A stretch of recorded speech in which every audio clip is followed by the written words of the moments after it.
অতি সোনকালে আমাক সমিধান কৰি নিদিয়ে আমি গোটেই ৰাইজ মিলি ইয়াত আন্দোলন কৰিবলৈ আছো আৰু কোনো এজন বিধায়ক ইয়ালৈ অহা নাইকিয়া ৰাইজৰ জীৱনৰ লগত হেতালি নেখেলিব এয়া হৈছে পানী আপোনালোকে পানীৰ কালাৰটো চাই লওক এইখন হৈছে এখন নদী যিখন নদী বৈ আহিছে পাহাৰৰ পৰা তাৰ মাজত আছে ডাঙৰ ডাঙৰ কয়লা খনি আৰু কয়লা খনিয়েদি অহাৰ পিছত এই যিখিনি নদীৰ পানী এই পানীখিনি কালাৰ দেখিলে আপোনালোকে এইখিনি পানীয়ে নে কিবা গোবৰে নে কি মানে আপোনালোকে বুজি নাপাব মানে এইখিনি পানী আচলতে কিন্তু কালাৰটো পানী চাওকচোন এই পানীখিনিয়ে মানে ইমানে অপকাৰ কৰিছে আপোনালোকে লক্ষ্য কৰক বিঘাই বিঘাই মাটি বালি পলস পেলাই শেষ কৰিছে আৰু ইন্টাৰেষ্টিং কথা কি জানানে এই পানীখিনিত আহে ডাঙৰ ডাঙৰ কয়লা বহুত আচৰিত কথা ইয়াত মানুহ আছে তেওঁলোকে ক'ব কাৰণ মই যিখন গাঁৱত উপস্থিত আছো এই গাঁওখনৰ নাম গোহাঁইগাঁও যোৰহাট ডিষ্ট্ৰিক্ট গোহাঁইগাঁৱত উপস্থিত আছো আৰু গোহাঁইগাঁৱত যেতিয়া বানপানী হয় বানপানী হোৱাৰ পিছত এই গাঁওখনে বহুত সমস্যাত ভুগিব লগা হয় বিশেষকৈ বহুত খেতি পথাৰ নষ্ট কৰে এই নদীখনেদি আৰু মই এই নদীখন ক'ৰ পৰা আহে আৰু কি অনিষ্ট কৰে এইখন গাঁৱৰ ৰাইজ আছে উপস্থিত আৰু ৰাইজে সকলোখিনি কথা ক'ব আইতা আপোনালোকৰ এই নদীখনে চাগে বহুত অনিষ্ট কৰে ন গোটেই ধ্বংস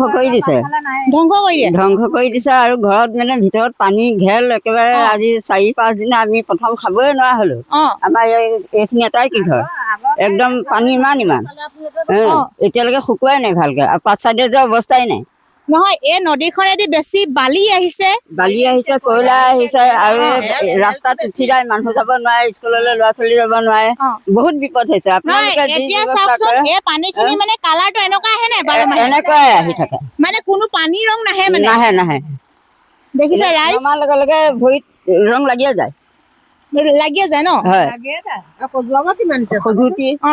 মানে খজুতিটো পুৰা হয় খেতি পথাৰ নষ্ট কৰাৰ উপৰিও মানুহৰ স্বাস্থ্য হানিকাৰক ক'ব লাগিব এই পানীখিনিয়ে আৰু এই পানীখিনিৰ পৰা কয়লা আহে কয়লাটো ক'ৰ পৰা আহে এটা কয়লা পাহাৰৰ পৰা আহে আৰু এই চৰকাৰে মানে এই যিটো ৰাস্তা আপোনালোকৰ যিটো মানে এনেকে বানপানীয়ে যিখিনি অনিষ্ট কৰিছে সেই অনিষ্ট কৰা খেতি কৰা সকলক সাহায্য প্ৰদান কৰিছে নে চৰকাৰে দুদিনা দিলে তাৰপিছত আৰু বন্ধ হৈ গ'ল আমি একো নাপাওঁ মানে চৰকাৰে যে এই নদীখনে যি ইমান গেলা গেলা পানী বিলাক আহিছে মানে বন্ধ কৰিবলৈ কিবা মানে তেওঁলোকে সিদ্ধান্ত ব্যৱস্থা কৰে নাই খান্দিলে আৰু বালি দিয়ে খান্দিলে কিমান ভাঙিছে কিমান সোমাইছে আমি মোবাইলত দি দিওঁ তেওঁলোকে চাই পেলাই আকৌ গুচি যায় আৰু এতিয়া একো ব্যৱস্থা কৰা নাইকিয়া কিমান বিপদ হয় এনেকে নকৰে আৰু নিজে কৰিব নিজে চাব নিজে গুচি যায় এতিয়া কোৱা শুনিছো আপোনালোকৰ এই নদীখন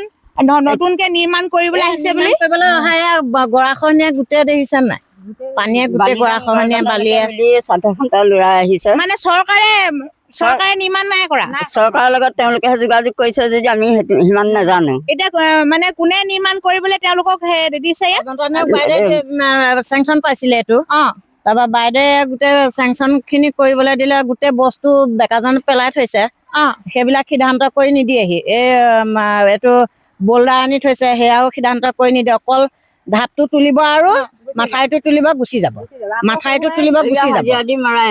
য'ত বস্তুখিনি আছে পৰি আছে বুলি কৈছে সেই বস্তুখিনিয়ে এই মানে নদীখন মেৰামতি কৰিবলৈ অহা বস্তু নহয় জানো সেইখিনি এতিয়ালৈকে মানে আবদ্ধ কৰি ৰাখিছে এদিন কৰিমি বুলি কয় এতিয়া চব পিছ চাইডে যিটো কৈছে সেই খহনীয়াটো জিচেবিয়ে মাৰো বুলি আহো বুলি কয় আজিলৈকে নাহে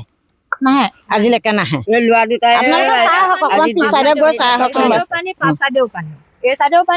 পানী বুলিহে ঘেল 4 দিনে চফা কৰিলে দেহাই অসুস্থ হৈ মই দৰৱ খাই আছো এতিয়া আপোনালোকক দেখুৱাম ভিতৰৰ ফালে গৈ আৰু যি আইতাসকলে যিখিনি কথা ক'লে আৰু বিশেষকৈ কোৱা শুনিছো এইখন মানে নদীখন যিহেতু মেৰামতি কৰিবলৈ আহিছে বুলি তেওঁলোকে কথাখিনি ক'লে আৰু এতিয়া অকমান মানে ঘৰবিলাক আপোনালোকক দেখুৱাবলৈ আহিছো কাৰণ ভিডিঅ'টো বনোৱা এটাই মানে আমাৰ লক্ষ্য উদ্দেশ্য এই ভিডিঅ'টো মাধ্যমেৰে চৰকাৰৰ দৃষ্টিগোচৰ হ'ব লাগে কালি ৰাতিপুৱা বেছি আকৌ দেখুৱাই আনিছিলোঁ। এতিয়া মানে সেই চিকিৎসা কৰি আছো, টকা পইচা হ'ব লাগিব টকা পইচা নাই, টকা পইচা মানে ল'ৰা দুটা এইটো হাজিৰা কৰা কি কৰিব। আজিকালি আৰু নিজে কৰি খোৱাহে চব। মেইন কথাটো হৈছে কয়লা খনি বন্ধ কৰাব লাগে, হয় নাই? কয়লা খনিটো বন্ধ কৰাব লাগে। আৰু আমাক নদীখন আমাক সিদ্ধান্ত কৰি বেক চাইডে দিয়ে নে ভালকে বন্ধাই দিয়ে নে, আমি সেইটোহে ডিচিশ্যন লৈছো আৰু। মানে যদি কয়লা খনিটো বন্ধ নকৰে এনেকৈ মানে বেছি হৈ যাব। পানী আহিব, এনেকৈ খেতি পথাৰ অনিষ্ট কৰিব। এতিয়া তাৰমানে কালি দুজন মানে কৈ থৈ যোৱা মতে এই কয়লা খনিটো তাৰমানে অলপহে আছে খহিবলৈ, আৰু খহিবলৈ হলে কোনো মানুহ ইয়াত বাচিবলৈ নাই। এতিয়া চৰকাৰলৈ আপোনালোকে কি আহ্বান কৰিব, ভালকে কৈ দিয়ক। চৰকাৰলৈ কি আহ্বান কৰিম, আমাক যাতে সমস্যাখিনি সমাধান কৰি দিয়ক, মানুহখিনি থাকিবলৈ অকমান সুবিধা কৰি দিয়ক আৰু শান্তিত। প্ৰত্যেক বছৰে এনেকুৱা হয় নাই? প্ৰত্যেক বছৰ এইবছৰ বেছি হৈছে, এইবছৰ আৰু এইবছৰ বেছি হৈছে। সেইটো আকৌ অন্যায় কৰি কথা ক'লে এইবছৰ বেছি একদম প্ৰথম যদি এনেকে ক্ৰমান্বয়ে বৃদ্ধি হৈ গৈ থাকে তেতিয়াহ'লে আমাৰ কি হ'ব? কি হ'ব? সেইটোহে আমি সেইটো সিদ্ধান্ত কৰিছো, আমি কলৈ যাম? আমাৰ ল'ৰা ছোৱালী নাতি নাতিনা কি কৰিব? এতিয়া দৌৰিবলৈ কেনিবাতি যাওঁ, ল'ৰা ছোৱালীৰ সৈতে কৰবালৈ যাওঁ, জেগা নাই। ক'লেও যাব জেগা এইফালে গ'লে পথাৰ, সিফালে গ'লে পাহাৰ, সিফালে গ'লে নদী পানী, কেনি যাবা? ৰাতি বিয়লি আমাৰতো সমস্যা বেলেগ। ৰাতি আকৌ ৰাতিহে আহে বেছি পানী, 12টা 4টামান বজাত আহিব, 3টামান বজাত আহিব, দিনত হেৰি নহয়। তেনেকুৱা হলে ল'ৰা ছোৱালীয়ে হয় দিনত, কেতিয়াবাহে হয়। আৰু আমি জন্ম হোৱাৰ পৰা এনেকুৱা পানী দেখা নাই। ইয়াত কয়লা খানি আহিব নাই, আহোঁতে কয়লা খানি খুলি দিয়ে। মানে এতিয়া মানে পানী আহিলে এয়া চাওক, কয়লা পানী যেতিয়া পানী আহি থাকিলে এনেকে কয়লা আহে এই নদীখনেদি। পানীত একেবাৰে যদি মানুহ যদি কেনেবাকে খোজকাঢ়ি যায়, ভৰিয়ে একেবাৰে মাৰি সেইটো মহতিয়াই পেলাব। ইমান ডাঙৰ ডাঙৰ, এইটো মানে কমে 2 কেজি মান হৈ যাব মানে কয়লা। তাতকৈ বেছিহে তেনেকে আহোঁতে ক্ষয় গৈছে মানে। হৈ গৈছে, বালিয়ে কাটি দিয়ে। প্ৰতিবাৰে আহে, প্ৰতিবাৰে দেখুৱাওঁ, একো সুবিধা নাই। অৱস্থা নহয়,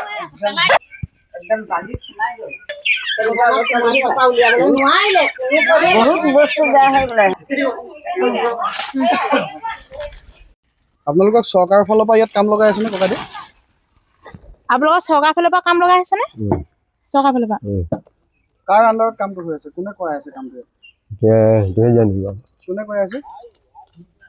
কাৰ আণ্ডাৰত কৰা আছে এতিয়া বৰ্তমান কামটো? চৰকাৰে মানে কাৰ আণ্ডাৰত কৰি আছে? আমি এতিয়া ইয়াত এজন মহৰী আছে, মহৰীয়ে কৰাইছে কামটো। ইয়াত নাই, বেগাজানত আছে। নামটো কি? দুলাল বুলি কয়। দুলাল। এইফালে দেখিছে, 1টা 2টা জিৰ' বেগ দি চৰকাৰে হাত সাৰিম বুলি ভাবিছে। আৰু আজি চাওক, বানপানী 1 ৰাতিৰ ভিতৰতে যদি আহি যায়, দায়ী কোন হ'ব? পানীটো কোনো নিৰ্দিষ্ট সময়সীমা নাথাকে, কেতিয়া আহে কেতিয়া যায়। আৰু এই জিঅ' বেগ কেইটা দি চৰকাৰে 2টা 3টা দি পিনে হাত সাৰিম বুলি ভাবিছে।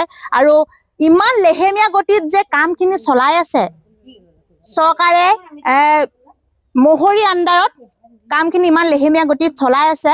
আৰু যাক দেখিছে আপোনালোকে, সম্পূৰ্ণভাৱে এপদ এপদকৈ একেবাৰে খহি খহি গৈ আছে। যদি গোটেইখিনি খহি যায় তেতিয়াহ'লে মানুহখিনি কেনেকে জীয়াই থাকিব? এই সকলো আইতাসকল আছে, আৰু এইখিনি কেনেকৈ হৈছে, কিয় হৈছে, ক'ৰ পৰা হৈছে, আইতাসকলে তন্নকৈ বুজি পায়, জানে। তেওঁলোকে ওলাই আহিছে বাধা দিবলৈ। টোপনিও নাযায়, ল'ৰা ছোৱালীৰ খেতি গোটেই মানে চব শেষ হৈ গৈছে। এইবিলাক গছ গছনি মাটি বাৰী চব শেষ হ'লে, আৰু ইয়াতো শেষ হ'লে। আৰু মোৰ এইখিনি পুৰণা জেগাতো ঘৰে দুৱাৰে চব এটা ডাঙৰ ফিচাৰী আছিলে, সেই ফিচাৰী 1 ৰাতিৰ ভিতৰতে ঘৰ আৰু ফিচাৰী চব শেষ কৰি দিলে। আৰু আমি তাৰ পৰা আহি পেলাই ইয়াত আহি পেলাই মাটিকণ লৈ পেলাই ইয়াতে ঘৰটো বনাই পেলাই আছোহি। আৰু তাৰপিছতে আমাৰ তাততো ল'ৰা এটা বাহিৰৰ জেগাতে আছে, থাকিবলৈ জেগা নাইকিয়া। আমি মানে বহুত কষ্টই আছো, আৰু আমাৰ মানে উপায় নাইকিয়া হৈছে। মানে তেওঁলোকক ফোন কৰিলেও দৰকাৰ আহিবলৈ মন নকৰে। আৰু ইয়াতো আমাক কোনো নুসুধে, নানালে কোনো মেম্বাৰ ছেক্ৰেটাৰী কোনেও আমাক একো নুসুধে।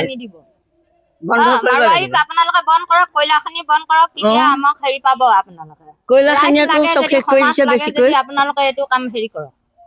উপায় নাইকিয়া হৈ গৈছে মানে আমি বহুত নদী যদি অতি সোনকালে আমাক সমিধান কৰি নিদিয়ে আমি গোটেই ৰাইজ মিলি ইয়াত আন্দোলন কৰিবলৈ আছো আৰু কয়লা খনি খননটো বন্ধ কৰক।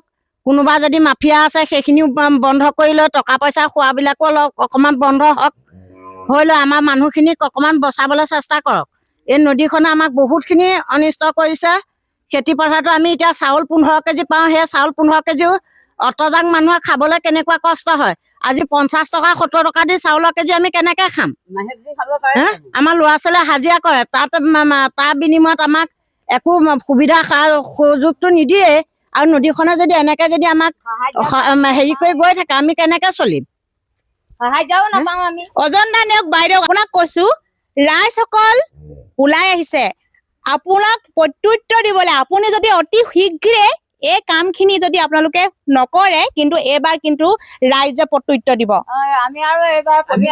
সেইটো কাৰণে আমি কৈছো বাইদেউক অতি সোনকালে যেন আমাক ইয়াৰ মাফিয়াখিনি সোনকালে নদীখন সোনকালে বন্ধ কৰি দি কোনফালে নিয়াটো ব্যৱস্থা কৰে, কৰি আমাৰ মানুহখিনি বচোৱাটো চেষ্টা কৰক। মানে মাফিয়া বন্ধ হ'ব লাগিব, কয়লা খনি বন্ধ হ'ব লাগিব আৰু এইটো চাইডে নগা অহা যোৱা কৰা বন্ধ কৰি দিব লাগিব। তেতিয়াহে সকলো সমস্যা সমাধান হ'ব। নে কি কয়? নগাঁও বন্ধ কৰিব লাগিব আৰু যিজন মাৰোৱাৰীয়ে লৈছে সেইজনো বন্ধ কৰক। আমাক যাতে জীৱবিলাক বচাই প্ৰথমতে আমাক জীয়াই থাকিবলৈ আমাক জেগা লাগে। ৰাইজৰ জীৱনৰ লগত হেতালি নেখেলিব। সেইটোৱে আজি যিখন নদী আহিছিলে সেই নদীখন কিমান দ ফুটত কিমান কি আহিছিলে তেওঁলোকে কৈছে আৰু সেইখিনি এই কিমান ফুটত তেওঁ আহিছিলে নদীখন যে এতিয়া আহিছে বুলি কোৱা শুনিছিলো, চৰকাৰে দিছে বুলি কৈছে। চৰকাৰে দিছিলে, এতিয়া কিমান ফুটত আহিছে আমি সেইটো গম নাপাওঁ। সেইফালে অকমান লক্ষ্য কৰক, খানি খানি গৈ আছে আৰু যিখিনি নদীৰ পানী সেই পানীৰ ভিতৰত নপৰে গেলা পচা আৰু এই পানীখিনি গছকিলে বেমাৰ আজাৰ হয়। সেইখিনি কোনে দায়িত্ব লব?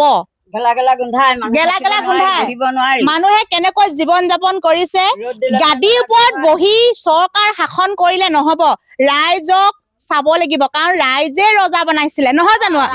এতিয়া আমাৰ ইয়াত ইমান পানী হৈ গৈছে, ইমান ঘেল হৈ গৈছে, কোনো এজন বিধায়ক ইয়ালৈ অহা নাইকিয়া। কেলে অহা নাইকিয়া? গোটেই যোৰহাট ক'ত হেৰি মেৰাপানী চবলৈকে গৈছে। আজি বেকাজান সমষ্টিটো 6 নং ৱাৰ্ডৰ কেলে হেৰি নাহে চাবলৈ? আমি কেনেকুৱা ব্যৱস্থাত আছো, কেনেকুৱা অৱস্থাত আছো বা কি কৰি আছো, কেনেকে খাইছো? আমি 5 দিন 6 দিনৰ লঘনে বুকে হেৰি কৰি গেছ নথকা হলেতো একোতে বনাই খাব নোৱাৰে। চৰকাৰেতো বান সাহায্যৰ নামত কিবা দিছে জানো আপোনালোকক? বাম সাহায্যৰ কাৰণে সেই চাউল দিছিলেহি, দাইল দিছিলেহি, কি দিছিলে সেইকেইটা পাইছে, সেইকেইটাকে খাইছে। চৰকাৰে কামটো চলাইছে কিন্তু সপ্তাহৰ মূৰত বোলে এদিনহে চলাইছে। আৰু সপ্তাহৰ মূৰত যদি এনেকে 3টা 4টা যদি বেগ দিয়ে তেতিয়াহ'লে কামটো কেতিয়া শেষ হ'ব? আপোনালোকে কওকচোন, কেতিয়া শেষ হ'ব? যিসকলে ভিডিঅ'টো চাই আছে সেইসকলে কিবা এটা কওক, কেতিয়া শেষ হ'ব? আৰু ক্ৰমান্বয়ে নদীয়ে মানে খান্দি গৈ আছে আৰু ঘৰখন খান্দিবলৈ এইফালে দেখিছো এই ইটা তেওঁ খুটা অলতে যদি আৰু 2টা যদি পানী আহিবলৈ হয় নহয় আমাৰ এখন মানুহ কোনো থাকিব নোৱাৰে।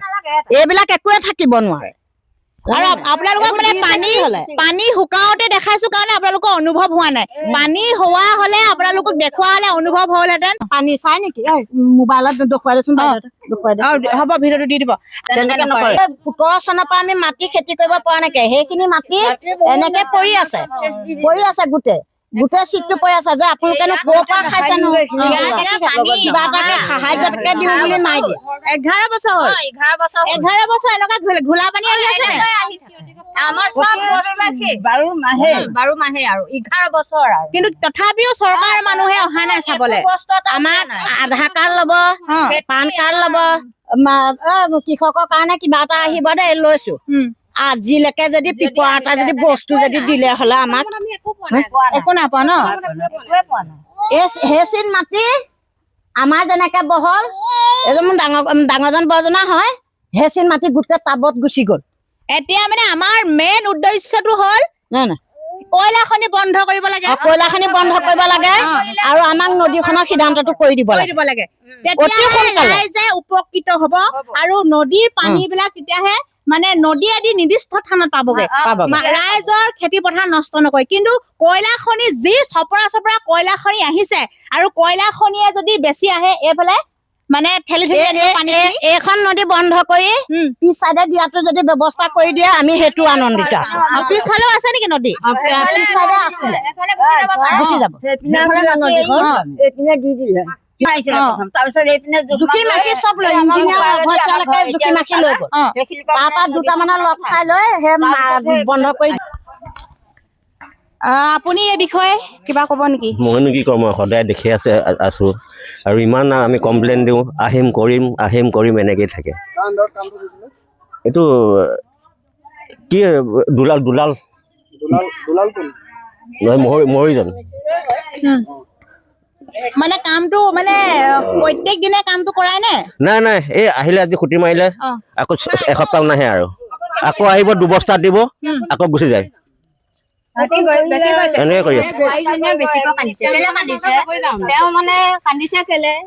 আমাৰ মানুহজন বৰষুণ অহাৰ পিছত যেতিয়া ঢল আহে ডাঙৰ ঢল কেম্পলৈ যায় সিহঁতি কয় কাইলৈ যাম পৰহিলৈ যাম তেনেকে কৈ নাহে এসপ্তাহৰ মূৰত এদিন আহিব তেনেকে আহে আৰু এয়াই হৈছে চৰকাৰৰ গাফিলতি ৰাইজৰ আৰ্তনাত নুশুনে ৰজাঘৰীয়া মানুহে গাদীত বহি প্ৰজাসকলক চোৱা চিতা কৰাৰ দায়িত্ব আছিল কি প্ৰজাই ৰজাক ৰজা বনাইছে প্ৰজাই ভোট নিদিয়া হেতেনে কেতিয়াও ৰজা হ'ব নোৱাৰে আজি ৰজাই প্ৰজাক চাব লাগিব আমি কি আশাত ভোট দিছিলো কি আশাত আমি প্ৰতিনিধি বাচিছিলো যে মুখ্যমন্ত্ৰী কোন হ'ব বিধায়ক কোন হ'ব আমি নিৰ্ধাৰিত কৰিছিলো কিন্তু ৰজাই যদি প্ৰজাক নেচাই চাব কোনে সেইটো এটা আপোনালোকে এটা মুকলিমূৰীয়া প্ৰশ্ন আপোনালোকে যদি নেচাই প্ৰজাসকল তিলকৈ মৰিব আপোনালোকে সেটা চাই থাকিব যেতিয়া ইলেকশন আহিব তেতিয়া টুপ দি ৰাইজক কব এবাৰ আমুকটো কৰিম এবাৰ ভুচুকটো কৰিম তেতিয়া হলে হে আশা কিয় চেঁচা পানী ঢালিলে ৰাইজক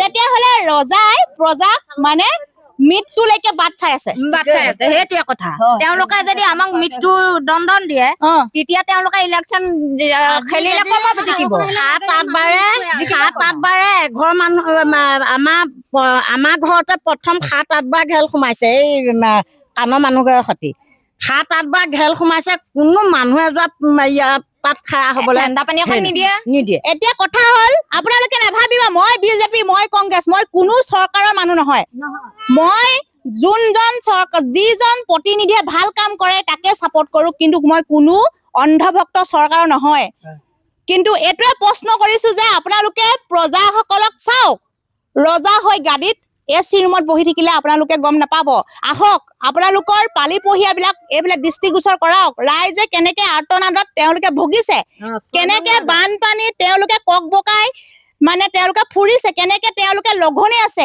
সেইখিনি অনুভৱ কৰক যেতিয়া ইলেকশ্যনৰ আগ মুহূৰ্তত তেতিয়া আপোনালোকে ঘৰে ঘৰে লৈ আপোনালোকৰ আশা দিবলৈ যায় সেই আশাখিনি এতিয়া পূৰণ কৰা সময় আহি পৰিল হয় নে নহয় এতিয়া আহি পৰিল পূৰণ কৰা সময় তেতিয়াহ'লে আপোনালোকে কিয় ৰখি আছে প্ৰত্যেক বছৰে আজি 12 বছৰ ধৰি এখন গাঁৱত বানপানীৰ সমস্যাত ভুগি থাকে তেতিয়াহ'লে আপোনালোকে ক'ত আছিল অজন্তা নিয়োগ বাইদেউক মই এটা প্ৰশ্ন কৰিছো আপুনি যে তিতাবৰ এৰিয়াটো নিজৰ ডিষ্ট্ৰিক্টলৈ লৈ আহিছিলে কিয় আপুনি ভাল কাম কৰিম বুলি নিজৰ বুকুলৈ ছপাই আনিছিল গোটেইখিনি সমষ্টিত মই কাম কৰিম বুলি এতিয়া আপুনি হাত হাপতি বহি আছে কিয়